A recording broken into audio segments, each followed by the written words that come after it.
You're listening to the Right Ordered Life podcast, episode number 9. We all reach a point where eating healthier becomes a goal. Usually it's January. Many of us put on weight and don't feel like we have the time or willpower to lose it and get a healthy body we feel good in. But today's guest, Nikki O'Dea, creator of the Keep It Off Academy and weight loss program, has cracked the code. And she's here to share why dieting sets us up for failure and how busy working moms can not only make weight loss and healthy eating way easier, but a sustainable habit they enjoy. I'm Stacey Santiago, and I'm here because I see you. If you're hearing my voice right now, chances are you're disappointed, grumpy, and honestly sick and tired of not having the time and energy to do it all. Here's the deal. I know that most days it feels too hard to be a good mom who successfully keeps her family and job going. It's normal to feel this way. I've been exactly where you are. As a board-certified coach and licensed professional counselor, I've helped hundreds of clients connect with God, be happy at home, and do meaningful work without running out of time or energy. When you tune in each week, you're going to learn proven tools to live a right-ordered life of faith, family, and purpose that you want to wake up to each day. Every morning, we literally face it, the mirror. What's this like for you? Unless you're a supermodel or highly trained in the art of appreciating your body, self-criticism is likely to pop into your head. So you'll hear messages like, I'm so old. I look so fat. I've got so many ugly wrinkles, right? Not nice stuff that's going on. For me, I used to criticize my hips and my post-2 C-section droopy belly. These negative thoughts, we let them into our head and they just create feelings like shame, disappointment, anger, and guilt. And believing it's too hard to eat healthy and that we don't have enough time, we just do short-term diets, start and stop. They just typically fail. Or we just give up altogether on having a body we feel good in. But it doesn't have to be this way. In my experience, no matter what I was trying to accomplish, I've always found that the best mentors are those who understand what you're going through and make achieving your goal virtually idiot-proof. They have a step-by-step roadmap and the right mix of caring and calling out your BS. And on top of that, they're authentic, they're personal, and just fun to talk to. Nikki O'Dea is one of these rare gems. She really impressed me with her tenacity, confidence, her energy, and ability to overcome major relationship, career, and health challenges. So I invited her on the podcast to talk about how to lose weight when you're busy trying to be a 5-star, faith-filled wife, mother, and provider. All right. Hey, Nikki. Hello. Hello. Thank you so much for being here. It is so great to hear you. And we are actually also recording this video so I can see you too. Yes, this is super fun. Thank you for having me. Yes. So tell us a little bit about your faith, family, and purpose. Okay, so such a big topic, right? But I am Nikki, like you said. I'm 40 years old. Have been a nurse for it feels like a million years, but it's probably closer to like 15 or something like that. And now I've left nursing actually, and I do health coaching full time. I help women with their weight loss, sustainable weight loss. I have 2 children who are 19 and 21, which makes me feel super old. Married. We have a dog who we're all in love with, who really actually runs the household. And just like most of your listeners, I'm sure, trying to keep everything Christ-centered and led and just trying to help people in whatever way that I can, basically. So Awesome. I love that. Well, good. We can use some help here. So we'll can't get we all? into this. Tell me, what was going on in your life when you realized you wanted to lose weight? Okay, so truth be told, I had the worst like self-care habits on the planet. If any of you are friends with any nurses, particularly emergency room nurses, you will know that we all have terrible habits. And I was always one of these people who was just really lean until it seemed like one day I wasn't. So I never really cared about taking good care of my body, if I'm being honest. I was young, I had two children, I was working night shift, like 60 hours a week, and life was just crazy. And I had never really had to worry about it. And I'm an 80s baby. So everything came out of a box in my house, and the Fry Daddy lived on the counter. And so when I just woke up one day, is how it felt, and realized, like, wait, when did I get this size? What's happening? Why is my body so angry? Why are my hands inflamed all the time? I'm only like 30. What is happening to my body? And so I set off on this journey of trying to lose weight. And I was terrible at it, you guys. Absolutely awful. Like, my eating habits were terrible. I didn't like diet food. I didn't even like real food, let alone things that I thought I was supposed to eat, like salads and rice cakes and things like that. And I just didn't have a lot of time either. And so my journey kind of led me down this path of, like, how do we actually change our behavior, and realizing how terrible diets really are for our body and our mind. And so throughout my own process, I started helping other women with this and realizing that, like, oh, what works for my body isn't exactly what works for hers. What's going on here? And so I started to really nerd out about women's metabolism. And then, of course, the behavior change piece. And that's kind of what led me ultimately here. I'm curious, what was the big thing that you tried that you were like, okay, this has got to work. I'm going to eat healthier. What was that one thing that you tried that you thought would work, but it just didn't work for you? Oh, I would say it was always low carb. Mm. Like, I was like, "This is gonna be the way," and don't get me wrong, like, I fell into the keto craze for a minute, and my body feels really good that way. But again, it's not really sustainable, and it doesn't really work out great for my nervous system either. So hint for all my women who might be experiencing a ton of stress, sometimes low carb is kind of gonna stress out your body more, and so, I don't know, it was basically everything. I tried every single fad diet out there, and I was like, "Oh, people are losing weight, this is gonna work for me." I had no adherence. Like, I could do things for 3 days, maybe 3 weeks if I was, like, really gung ho about it, and then I would get sick of it, or I didn't feel well, or, whatever, life would just happen. And so it really had to become sustainable habits for me, like things that were gonna fit with my life, that were gonna fit with my kids. I didn't have time to be making separate meals for everybody in the house. That wasn't gonna be a thing. And so I just had to make it real life. Like, how do I change my behavior in a way? How can I eat healthy enough that my body feels really good, really fueled? I can get rid of this inflammation. And I kind of realized, like, diets were just making it way, way harder than it needed to be. And there were all these rules that didn't actually make sense from a health standpoint, and just made things way harder than it needed to be.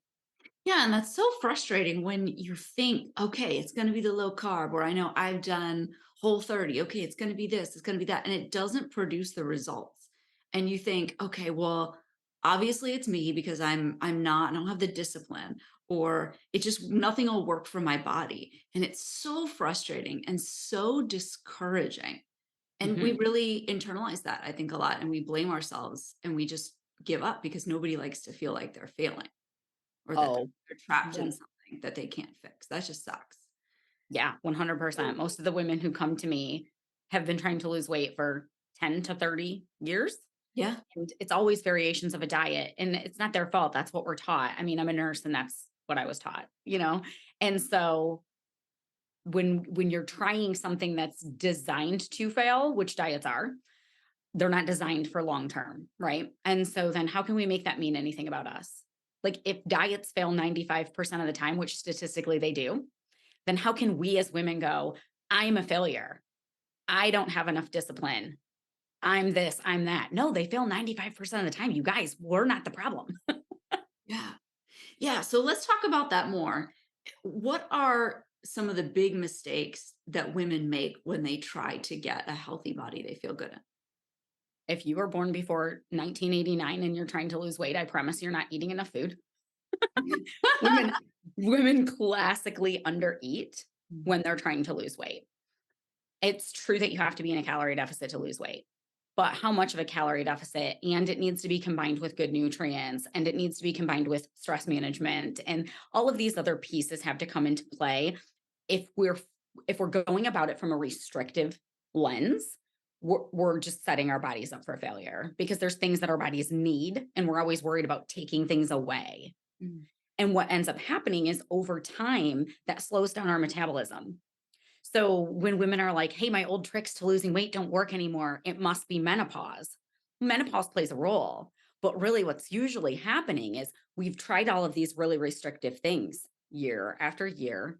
January 1st, right? Every January, we're trying something restrictive and we're slowing our body down. So then eventually it gets to the point where those old tricks don't work anymore. And it's really just that our body wants good fuel and nourishment. We got to like replenish things. So I would say if there's like one thing, that's the thing. Mm. Um, Yeah, that's huge. And I know we've mentioned before too, is that, women don't often uncover their true motivation. I know a lot of my clients, no matter what they're wanting to change, it's often driven by a should. And I yes. should know this. I should do this. I should make myself look like this. And we don't actually go into, no, wait, what do we really want? Mhm. Yeah. So tell me about that. What do you see with helping women try and connect with that true motivation? Oh, yes. I love this topic. It's one of the first things that I do with my clients, actually. And so, first of all, I'm not somebody who thinks that having an aesthetic goal is selfish or vanity. Like, if you just want to look good in your jeans, great. That's awesome. Let's do it. Like, I think confidence is so, so important. But getting to the root of what your real reason for wanting to do things is going to help you go the distance. Because if we're like, hey, I want to lose 20 pounds, but we don't make it mean anything, we're not sure why we want to lose the 20 pounds. It's just like, well, that's when I felt my best. It was 20 pounds ago. So, or that's the number on the scale that I associate in my brain with being healthy or being lean or whatever. We don't tie meaning to it. Every time that scale isn't moving, which for women, it goes up, down, right? We want the trend to be going down. If you're watching us on video, you see these silly little things I'm doing with my finger. We want the trend to be going down, but understanding that it's going to go up, down, up, down, up, down, right? That's what the scale does.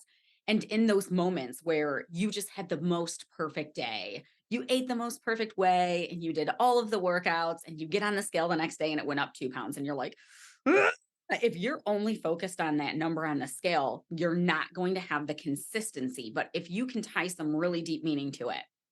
So, yeah, I want to lose 30 pounds, but I want to lose 30 pounds because my knees hurt.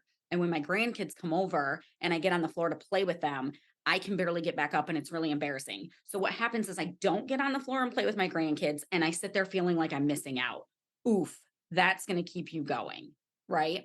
So, tying that deeper meaning is a painful experience sometimes, I think is why we don't necessarily do it. Well, one, we don't do it because we're too busy to stop and do it, right? So giving yourself a moment to get deep with what you want.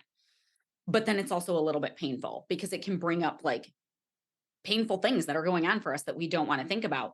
But knowing what's going on for you and what's really going to drive your desire for change is so imperative to go the distance with that change. So it's not fun, but it's really important that we do that step.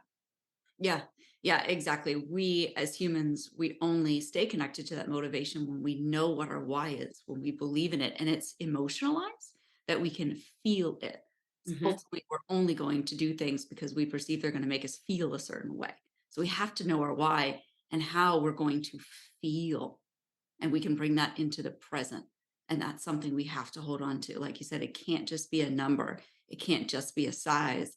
It's not going to carry us long enough to Mhm. get the results that we want. And that's huge. Yeah, 100%. So let's connect back with you for a minute. After cracking the code to losing weight, where are you now personally? I'm in this place now where I just feel really good in my body. So, and I'll be honest, I just had my own health issues because of a job that I had taken last year. Right before I left nursing, I had to, well, I didn't have to, but I took this contract where I was working 72 hours a week and it was on night shift. And I lived in a hotel. So I had no kitchen. So I went from like the healthiest I had ever been to 5 weeks of basically treating my body as rough as I possibly could. High stress. I got like 1 day of training in a level one trauma center. And then it was like, here you go, fly the nest. I mean, it was wild. And that put my body through this immense stress. and I gained weight, which I knew that I would, and I was fine with it. I was like, whatever, I know how to lose it. If I don't have a kitchen, I'm eating out of restaurants. It's going to be what it'll be. But I got home and my body was so incredibly stressed out that I knew I couldn't go into a weight loss phase. So as uncomfortable as I was having extra weight on, which by the way, when you're a weight loss coach feels even worse, right? Because I should look a certain way, whatever. But I was like, I got deep with my why, you guys. And I was like, what's most important to me? Well, what's most important to me is my health, functioning well for my family, for Christ, for the women that I coach. And I know going into focusing on weight loss right now isn't what my body needs. Therefore, I'm not going to serve the best if that's what my focus is. And so I took months and months and months of healing my body before I even let myself attempt weight loss. And I know who I was like 10 years ago. I couldn't have done that. The focus would have been on the scale. I would have made my health worse. So I finally, after years, gotten to this point where when I lose weight, it's almost for a whole different reason. Like, I usually just maintain my weight loss now because I eat really healthy. It was just that one thing that kinda set me back. But it was really freeing to care less about the weight and know and have the confidence that I can take this off when I'm ready, and it doesn't have to be that thing that's hanging over my head all the time. Mm. And now, I'm back down to where I wanna be, and my body is finally rebalancing, and my circadian rhythm is getting back to normal, and my inflammation's getting under control again. And I don't have to think about all of these things so much. It sounds cliche, but it does just become who you are and what you do. And when you reach that point, you know you'll never put it back on. I mean, unless you take a weird contract like I did. But for the most part, if you don't have to think about it so much and you're not doing things that you don't like there's so many things you guys can do. You don't have to do things you don't like to lose weight, right? But like it's incorporated in my living now and it just feels very fluid and natural. Yeah, and I thank you for sharing that, that it's not just a, "Oh, hey, I magically fixed myself and I'm perfect forever." It's still an adjustment. You're still a person going through different phases of life, different situations, trials, struggles, and that requires tending to your overall well-being. And that's such a good point too, that you've got to be sensitive to that point of where am I in my mental and emotional health too. Because if you're not really in a good place there, or there's other physical things going on, you might want to actually devote your time and your energy to that type of healing first. So you have a really solid foundation then for going ahead and setting some of those goals like, okay, I want to lose 20 pounds. Like being healthy is always a good thing, but there are other factors involved, and it's hard sometimes because we'll think of ourselves as failures or we just can't do it because we weren't able to hold up this one little brick in our hands, right? The weight loss. But yet we fail to realize that we're carrying a backpack with 50 of those bricks, but we haven't tried to deal with those yet. Things like overwhelm and relationships and shame and fear and feeling not enough. We haven't dealt with that. So, yeah, if we're still carrying a book bag of 50 bricks, how are we supposed to successfully keep running and doing a marathon with this little brick perfectly held in our hands? It's hard. That's exactly right. Yeah. That's why a big part of what I do with my clients is all the mindset stuff. Yeah. And that everybody's like, oh, I don't need that. Just tell me what to eat. Yeah. Just tell me what to eat. And I'm like, I always thought that too. But then I wouldn't actually eat it. So why was that happening? Yep.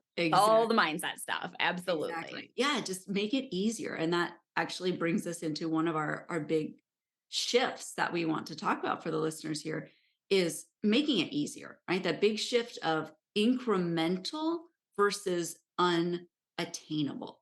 Do you want to speak to that? Yes, for sure. Because again, not to keep attacking diets, but typically what happens when we try to lose weight, you get some sort of strict rules, or you have this own idea in your brain of what it takes to lose weight, and you're probably making it harder than what it really is. So, for instance, I've had people tell me, well, I want to lose weight, but I don't like to run. And I'm like, well, tell me more about that. Do you think that you have to run to lose weight? But like we have those things in our brain, right? For me, it was like, oh, I want to lose weight, but you have to eat salads. What? But you actually don't have to eat salads. Like, what are we making this mean? And then if we're going to follow a diet, there's all these crazy strict rules that we can't possibly stick to forever. So I always tell people, I'm like, to me, something is working if you can do it forever, right? So even if you're losing weight on a program that you hate, to me, that doesn't mean that it's working because you have an end date in mind. I'm going to do X, Y, and Z diet or program for 3 months or until I hit this number, and then I'm going to quit it. Okay, well, then that's not going to carry you the distance and you're making it too difficult. So, one of the biggest struggles for the women that I work with, and I would bet that this is true for your listeners as well, is time. Yeah. Mhm. Everybody's busy. Women are crazy busy right now. I don't even know what's going on, but like we're doing all the things. Mhm. And Exactly. it's very overwhelming. And so if you're going to go on some kind of a plan where it feels like you have to put your life on hold just to stick with it, or you have to wait for some magical season of life where you have more time. I hear this all the time. Well, once my kids can wipe their own butt, I'll have enough time. That's what you think, but then they're going to become teenagers and they're going to need you to drive them around everywhere. And then once they get out of the house, you're like, oh, when the kids get out of the house, okay, then your parents need help. Like there's no magical time coming where you're going to have this abundance of time. So we have to make it work with our current schedules. We have to make it work with our current life and taking things incrementally, like you said, that's the key to behavior change. It's not this all in, which I get it, you guys. That is my natural mindset. I'm go big or go home, right? I'm going to do it perfect or I'm not going to do it at all. That's my natural mindset. Unfortunately, that doesn't work with health at all because you're never going to be able to stay all in and be perfect all the time. And then when you can't, you go way off the rails, right? But the reality is, like everything with your health, whether it's weight loss, getting rid of inflammation, whatever the thing is, slow, consistent, that's what gets you change. Mhm. Like the opposite of that would be like I tell people, I'm like, if you smoke one cigarette, which I'm not encouraging you guys to go smoke cigarettes, okay? But if you smoke one cigarette, are you going to get lung cancer? Probably not. It's lots of cigarettes over years. We don't know how many, it's different for every person. But if you made one small change that made your body stronger and healthier, and it was tiny, but you did it every single day, at the end of the day, not at the end of the day, at the end of a year, that's going to get you way farther than doing something super aggressive that you can only stick to for a month.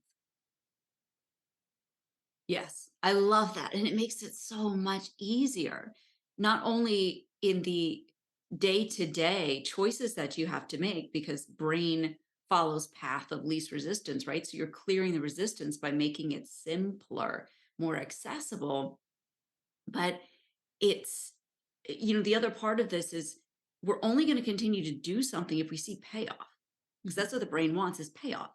And so if you make it easier and you can celebrate yourself for acknowledging these incremental wins, then that's a whole lot easier to Mhm. create momentum for yourself and to see progress versus saying, well, I'm only going to celebrate when I see the 20 pounds gone on the scale. Like that, no, we need to celebrate ourselves for all the little wins, all the little progress incrementally along the way to make this easy and turn into a big snowball of can do. Absolutely. Like we in my program celebrate, yes, we celebrate the scale victories too, but we celebrate the behavior changes. Like normally this would trigger me to binge and I didn't binge. Okay, that's the thing. That's the thing that's going to get you the results. Not some magical naughty and nice food list. There's no good food or bad food, okay? You having to only eat at 5 p.m. or blah blah blah. No, it's changing the way that you view your own behaviors, getting in tune with what's going on for you emotionally. If you do get up and you go for a walk in the morning, and normally that's something that's like a big struggle for you, but you did it, we're celebrating the fact that you got outside and went on a 10-minute walk because those are the behaviors that will get you what you want on the scale. But you got to celebrate them along the way. Otherwise, if you're just chasing that number, like you said, it gets very frustrating. Yeah. You have to allow there to be a payoff. And then and 100%. then so much of this too, the shift you've got to make is you got to stop telling the stories, right? The stories, and I've done this too, where I've said, I don't cook. I hate cooking. I don't have time for that. Oh, the story. I don't have time. This is hard. There's so many stories that we tell ourselves that are not real. We don't need to believe them. If we just had a way to learn how to deconstruct those stories and to choose another truth, that's like 75% of the battle right there. Absolutely. Absolutely. One of the first things I do with my clients, I'm like, okay, so if this is the way that we want to eat and move and things like that, what are the obstacles going to be for you? Like, let's address them now. And that's where we get all the stories. Yeah. And sometimes the stories they're true things. So here's the tricky thing about those stories. Usually they're true. However, they can't keep you stuck unless you let them. You have to reframe them, just like what you're saying, Stacey. So you might be extremely busy and you might not actually have time to go to the gym for an hour every day, plus the 15-minute drive to get there. You might not actually have that. The story is, I can't lose weight because I don't have time to go to the gym. Oh, but wait, 80% of it is food. So we can start there. Right. And so a lot of it is just helping my clients strategize. What do we actually have time for? What's going to give you the biggest bang for your buck? Like, the juice has to be worth the squeeze. If you're doing something that's extremely time consuming and it's not going to give you that much reward, you're going to get frustrated and quit. So we have to look at like everything that's going on with you as a person, your schedule, the things that you like, what's going on with your body, your stress levels, everything. We look at the whole thing and we go, okay, what little change could we make that would have the biggest impact? A lot of times what we do is the opposite. I want to do the aggressive thing that feels really hard. And it's like, that thing's not even what's going to move the needle that much for you. Mhm. So it's just being strategic with the little bit of time that you do have. Yeah, yeah, it's really interesting. I can give you an example for me too, is cooking is not something I love to do, but I've come a long way. So it's true in that, okay, I don't like cooking. It's true in that it's not going to be my favorite thing ever for life. It's not my favorite thing.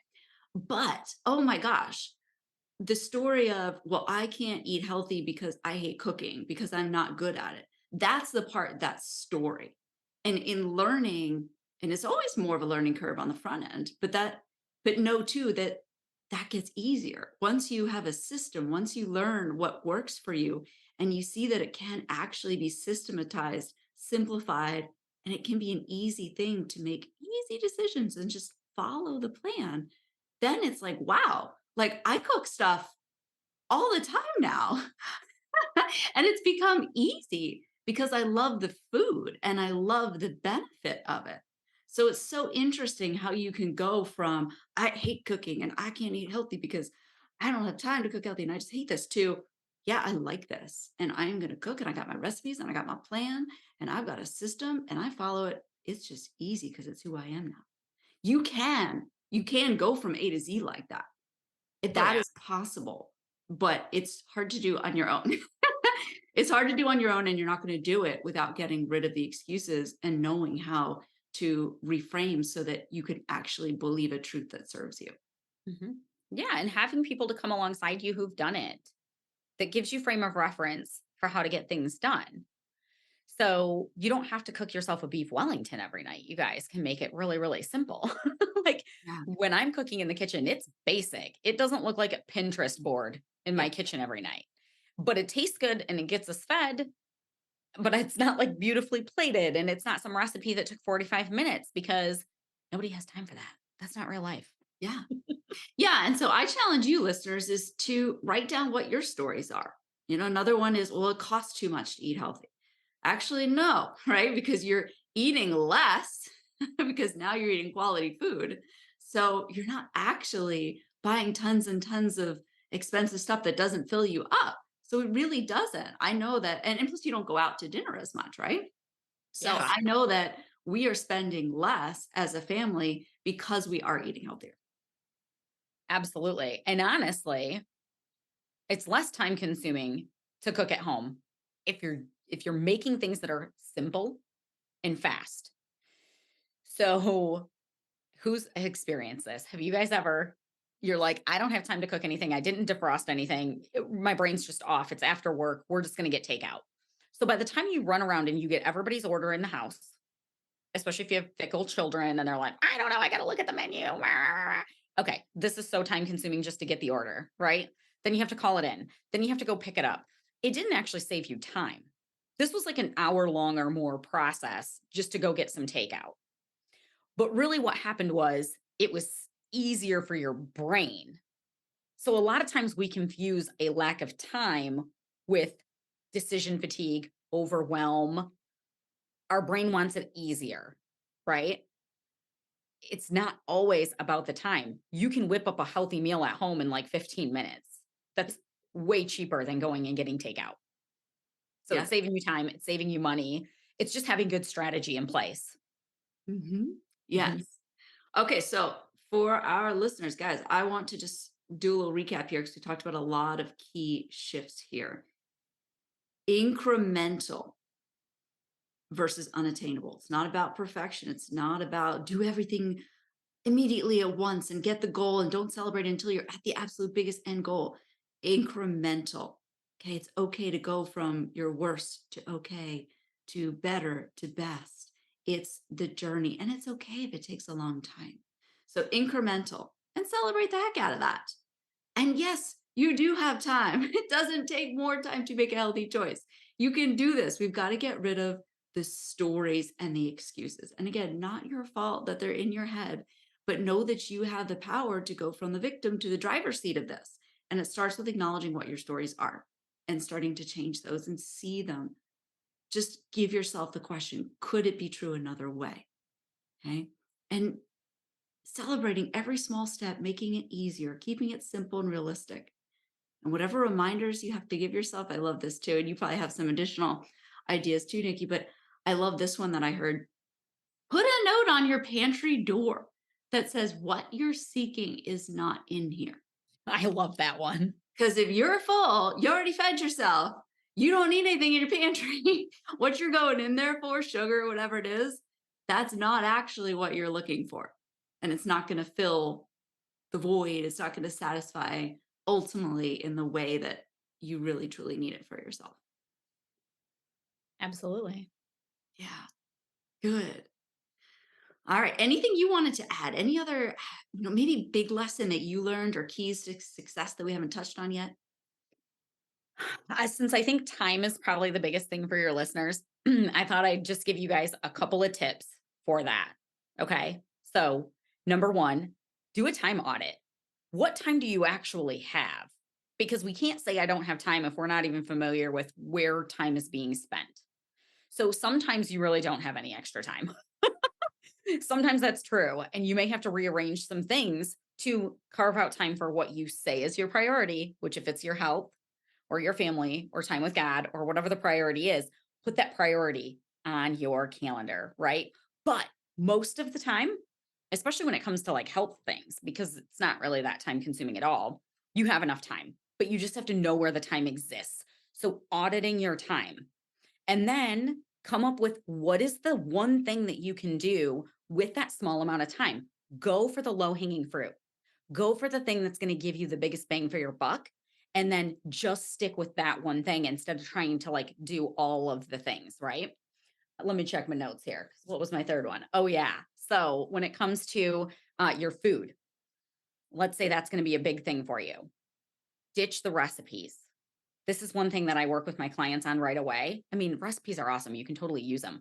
But what's more effective for your brain is to do a recipe cleanup of your family's favorites. So here's why this matters. Number one, when you start changing the way that you eat, the more familiar you can keep the food, the more satisfied your brain is. So if you're craving a taco and you go eat some weird avocado bowl that has like a bunch of weird things in it that you never eat, you're not going to feel satisfied. But if you just take that same taco and you clean it up and you turn it into like a healthy taco salad, your brain is like, oh, that's familiar. But the other thing it does is it makes it easier for you to prepare the food. It's not time consuming because you're not reading a recipe. You're taking something. So, what you can do is you can think, what's the default thing we go to on a busy day? or what's the thing we make in my house like every week? If you just clean that up, you saved yourself a ton of time from looking for the recipe, reading the recipe, getting weird ingredients, things like that. Does that kind of make sense, Stacey? Oh, yeah, exactly. Just even with spaghetti, you can sub out the noodles for whole Mhm. wheat or lentils, and we get this Victoria sauce from Walmart because it has no added sugar. And just Yeah. even making that tweak, you can still give the family spaghetti, but now it's way healthier. Yes. And so everybody's going to be happier at the table. And then the next piece of this is keep a running note somewhere of the meals that you and your family like. And here's why we do that. So if you use the note app on your phone or you use Google Docs or wherever, it's easier probably if it's digital. But what'll happen is you'll eat the same thing over and over again, and then you guys will get sick of it. Swear you'll forget about it.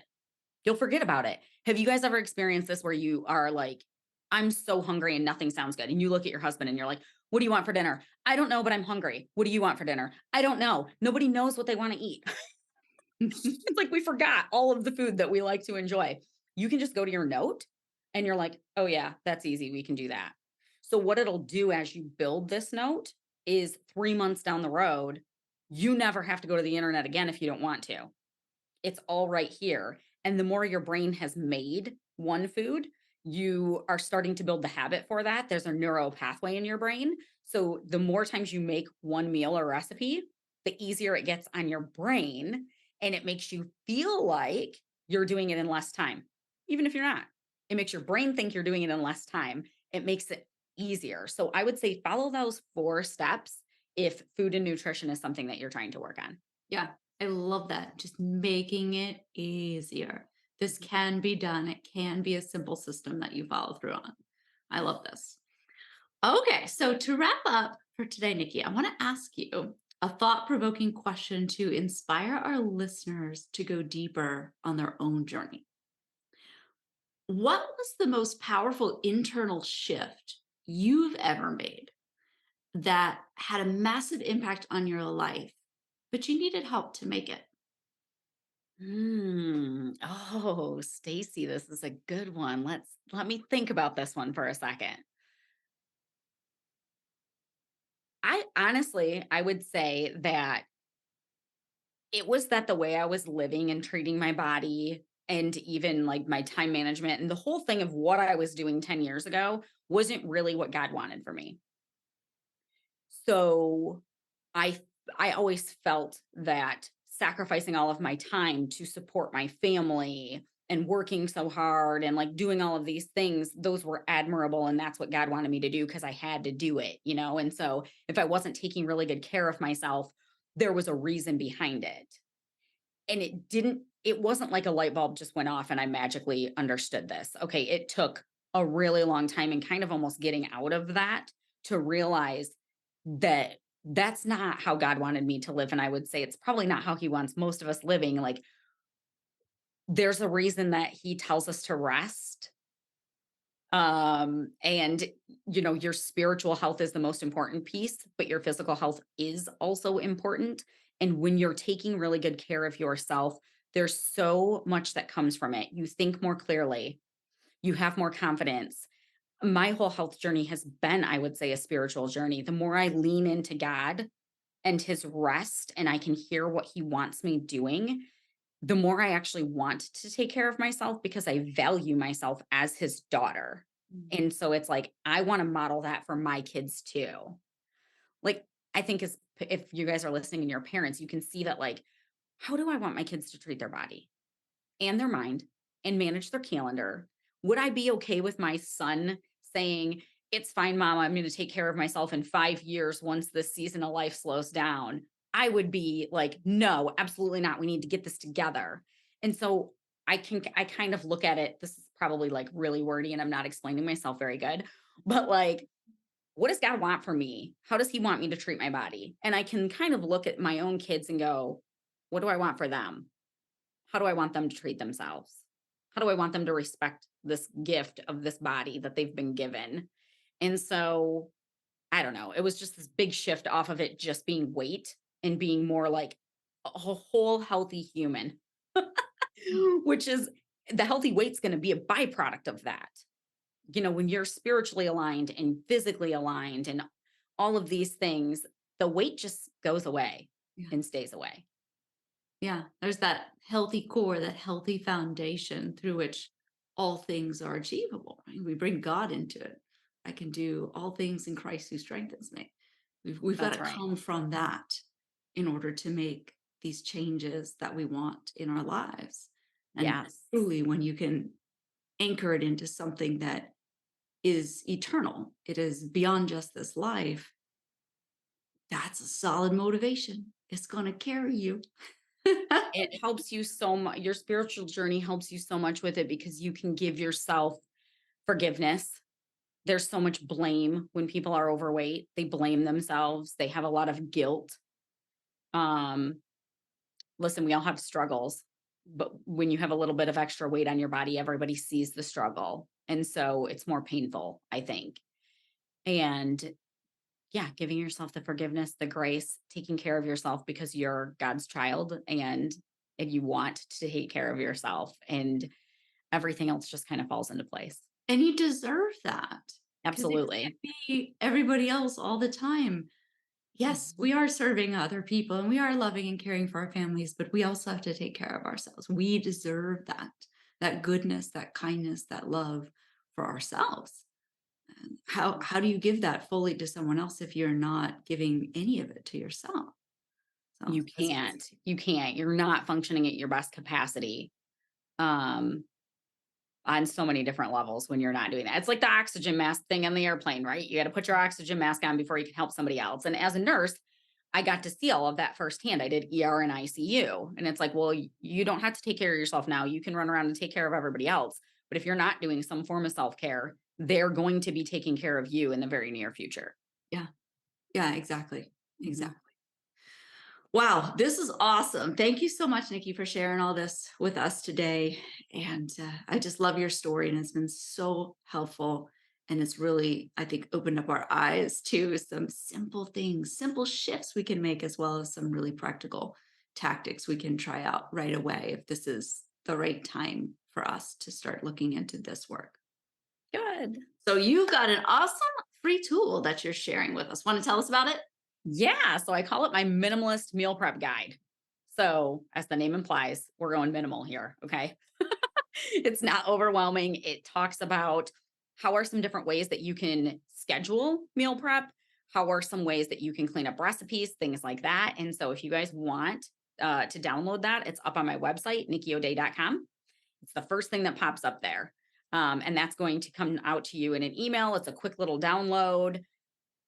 Dive into that thing, make it your own, take the tips that work for you and just get really strategic with your day. And once you get in a groove with the things that it teaches in there, it really does free up so much time for you in the kitchen. Like so much time. Awesome. Oh, that's gonna be so helpful. Good. So you guys got that, the minimalist meal prep guide. That's at nikkiodea.com, nikkiodea.com. And I'm going to put the link to that in the show notes as well as the social handles for Nikki if you'd like to reach out and connect with her. But thank you so much, Nikki. This has been absolutely wonderful. And yeah, we'll be connecting with you again, I'm sure. Awesome. Thanks, Thank you Nikki, so so much for much. having me. It was super fun. Thank you. All right, my friend. If this episode was valuable for you in any way, we would love to hear about it. Check out the show notes where we have links to Nikki's website and her social media. Take a moment to reach out and let her know your biggest takeaway from this episode. And of course, if you've ever got a question you'd like to ask me, I'm a real human. I respond personally on Facebook, where you can find me at Stacy Santiago and send me a DM. You can also email me directly at stacy@stacysantiago.com. I always look forward to hearing from listeners like you, so I look forward to seeing your name in my messages soon.